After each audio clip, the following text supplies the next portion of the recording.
आप देख रहे हैं इंडिया टाउन न्यूज, भारत की बात। काम पर नहीं लौटने पर हड़ताली एनएचएम कर्मचारियों की सेवा होगी समाप्त। कल से नोटिस चेतावनी जारी किया गया बर्खास्तगी, तो इसका हम पूर्ण रूप से विरोध करते हैं। इससे हमको कोई अंतर नहीं पड़ेगा। जायज मांगों के लिए लड़ रहे हैं तो आप हमको बर्खास्त करने की धमकी दे रहे हैं। इससे हम लोग और हमारे साथी डरने वाले नहीं हैं। छत्तीसगढ़ में स्वास्थ्य सेवाएं इन दिनों बुरी तरह से प्रभावित है। वजह है राष्ट्रीय स्वास्थ्य मिशन के कर्मचारियों की हड़ताल। जी हाँ, नमस्कार, स्वागत है आपका इंडिया टाउन न्यूज में। मैं हूं आपके साथ संजना कुशवाहा। 16,000 से ज्यादा कर्मचारी पिछले 13 दिनों से काम पर नहीं आ रहे।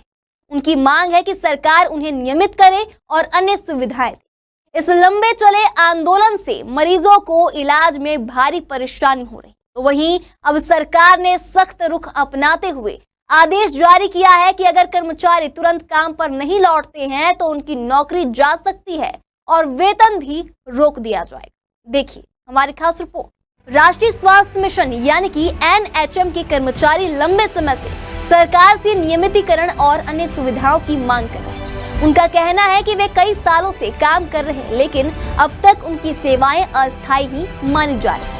इस मुद्दे को लेकर प्रदेश के 16,000 से ज्यादा कर्मचारी 13 दिन पहले से अनिश्चितकालीन हड़ताल पर चढ़े हैं। इसका असर प्रदेश के छोटे बड़े अस्पतालों, स्वास्थ्य केंद्रों और ग्रामीण इलाकों तक दिखाई देने लगा है। लोक स्वास्थ्य एवं परिवार कल्याण विभाग ने सभी जिलों के मुख्य चिकित्सा एवं स्वास्थ्य अधिकारियों को सख्त आदेश जारी किया है।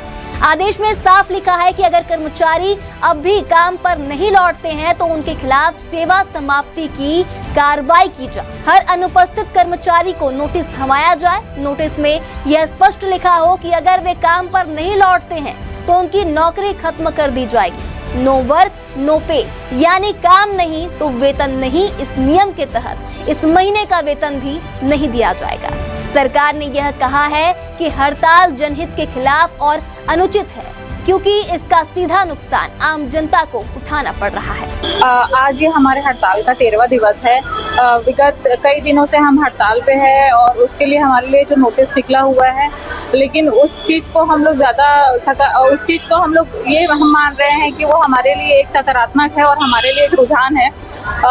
उसका हम जो सरकार के द्वारा जो हमारा मांग पूरा नहीं किया जा रहा है, उसके लिए हम लोग निरंतर अभी इस चीज़ को कंटिन्यू हड़ताल करेंगे। हम लोग हड़ताल तो नहीं करना चाहते, पर हड़ताल में आए हैं और हमारी जो 5 मांगे जो मंत्री जी बोलते हैं कि हो गई हैं, तो उनका आदेश का काफी हद तक हमको मिला नहीं। वह उल्टा हमारे ऊपर कार्रवाई के जो लेटर पत्र जारी हो रहे हैं, हम बिल्कुल इनका विरोध करते हैं। यदि हमारे ऊपर बर्खास्ती का कार्रवाई करते हैं तो हम आज पार की ही लड़ाई में है। यदि ऐसा कुछ होता है तो हमें 16,000 कर्मचारी जो है एक साथ बर्खास्त इस्तीफा देंगे और विरोध करेंगे कि भाई जब हम आप जायज मांगों के लिए लड़ रहे हैं तो आप हमको बर्खास्त करने की धमकी दे रहे हैं। तो हम भी बिल्कुल अड़ी गए कि इस बार हम आज या पार, नहीं तो हमको नियमितीकरण इस बार चाहिए जी। आपको बता दें, 13 दिनों से जारी इस आंदोलन ने प्रदेश की स्वास्थ्य व्यवस्था को चरमरा दिया है। अस्पतालों में कई सेवाएं बंद हो गई हैं। ग्रामीण और दूर दराज इलाकों में मरीजों को इलाज के लिए भटकना पड़ रहा है। आपातकालीन सेवाओं पर अतिरिक्त दबाव बढ़ गया है। वहीं छोटे बच्चों और गर्भवती महिलाओं की जांच व इलाज प्रभावित हुआ है।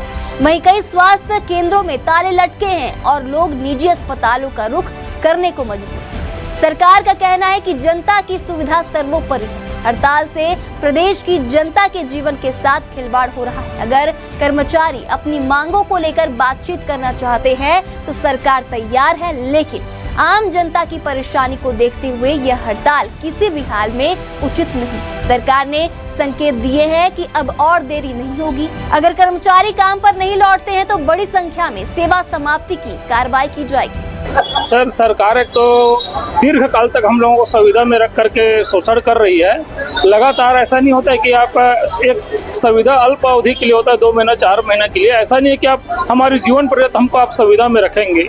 ये बिल्कुल गलत है और उनके द्वारा हम अपनी मांग को शालीनता से रख रहे हैं। उनके समक्ष उनके द्वारा ही घोषणा किया गया है। हमारी नियमितीकरण और जितने हमारी 10 सूत्री मांग है उनकी घोषणा पत्र में पार्टी की शामिल है, उसको हम लोग मांग कर रहे हैं। इसके लिए विभिन्न चरणों में निवेदन किए थे और उनके द्वारा कल से नोटिस चेतावनी जारी किया गया बर्खास्तगी, तो इसका हम पूर्ण रूप से विरोध करते हैं। इससे हमको कोई अंतर नहीं पड़ेगी, हमारी आंदोलन और उग्र होगा इससे।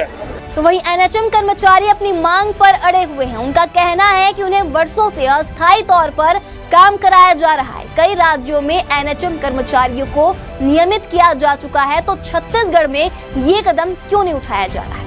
उन्हें वेतन, भत्ते और अन्य सुविधाओं में स्थायी कर्मचारियों जैसी सुविधा मिलनी चाहिए। जब तक सरकार लिखित आश्वासन नहीं देती, वे हड़ताल खत्म नहीं करेंगे। इस हड़ताल से सबसे ज्यादा दिक्कत आम जनता को हो रही है। छोटे गांव और कस्बों के मरीज सरकारी अस्पतालों में इलाज के लिए जाते थे, अब वहां डॉक्टर और स्टाफ मौजूद नहीं। कई गर्भवती महिलाएं और गंभीर मरीज सही समय पर इलाज नहीं करवा पा रहे हैं। निजी अस्पतालों का खर्च गरीब और मध्यम वर्ग के लिए भारी पड़ रहा है। कई जगहों पर टीकाकरण और सरकारी स्वास्थ्य योजनाएं भी प्रभावित हो गई हैं। 13 दिन से जारी इस हड़ताल ने सरकार और कर्मचारियों को आमने सामने ला खड़ा कर दिया है।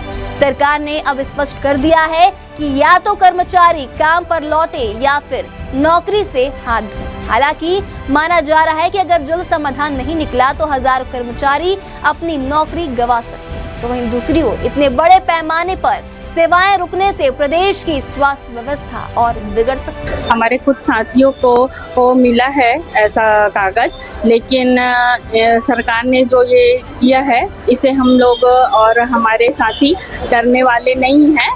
हम लोग मिल के अपने हड़ताल को आगे जारी करेंगे निरंतर, और जब तक हमारी मांगे पूरी नहीं होती है तब तक हम लोग अपने हड़ताल स्थल में डटे रहेंगे और इसी तरह मिल के आगे बढ़ाएंगे हड़ताल। छत्तीसगढ़ में एनएचएम कर्मचारियों की हड़ताल एक बड़ी चुनौती बन चुकी है। सरकार चाहती है कि कर्मचारी तुरंत काम पर लौटे ताकि आम जनता को राहत मिले, जबकि कर्मचारी अपनी मांगों पर अड़े हुए हैं, डटे हुए। अब देखना यह होगा कि आने वाले दिनों में बातचीत से कोई रास्ता निकलता है या फिर सरकार को वाकई सख्त कार्रवाई करनी पड़ेगी। फिलहाल अभी के लिए इतना ही। अगली बार फिर हाजिर होंगे एक नए विषय को लेकर। तब तक के लिए देखते रहिए इंडिया टाउन न्यूज, भारत की बात।